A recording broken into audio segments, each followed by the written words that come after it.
O saneamento continúa a ser un reto chave en Muros. O Concello asegura que se están a facer importantes esforzos económicos e técnicos para mellorar así a rede, especialmente no mantemento dos bombeos e na protección da ría. O saneamento segue a ser un dos grandes retos do Concello de Muros. Dende o Goberno municipal destacan que aínda queda moito camiño por percorrer, especialmente en parroquias que ata hai poucos anos carecían por completo deste servizo básico. O saneamento de Muros aínda lle queda moito, porque estamos falando de que cando nos chegamos fai 2 anos había parroquias enteiras sen ningún tipo de saneamento. Estamos invertindo moitísimos recursos na mellora do saneamento e no mantemento, que é algo moi importante no mantemento do que hai. Nos últimos 2 anos, o Concello reforzou os investimentos destinados á mellora e ao mantemento da rede, unha tarefa que consideran clave para garantir o seu correcto funcionamento. Entre as actuacións realizadas, salienta a posta a punto anual dos sistemas de bombeo, un traballo que non se realizaba de maneira regular con anterioridade. De que nos chegamos, por exemplo, todos os anos se fai unha posta a punto dos sistemas de bombeo de toda a rede de saneamento, que era algo que non se facía nunca dende que nos chegan, antes de nos chegar, perdón.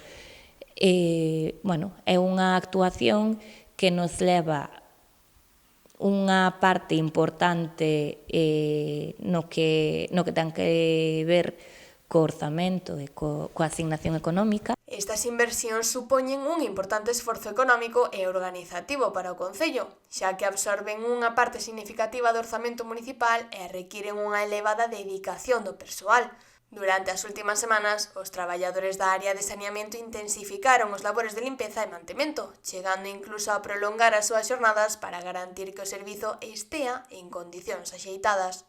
E, houbo os traballadores que están asignados á área de saneamento estiveron facendo moitas horas máis alá da súa xornada para poder ter o saneamento en condicións. Estamos falando da limpeza dos pozos de bombeo, porque se os pozos de bombeo non se limpan, desbordan, que é un dos grandes males que pasaba aquí habitualmente. Dende o Goberno local subliñan tamén a importancia ambiental e económica destas actuacións, especialmente pola relación directa entre o saneamento, a saúde da ría e a actividade mariñeira, un dos principais piares do municipio. Para nós, o saneamento da ría e o saneamento das nosas praias é indispensable, porque se queremos seguir vivindo en gran parte do sector marisqueiro, temos que manter en boas condicións o noso mar. O Concello de Muros mantén así o saneamento como unha prioridade estratéxica, co obxectivo de mellorar a calidade de vida da veciñanza e protexer un medio natural fundamental para o futuro do municipio.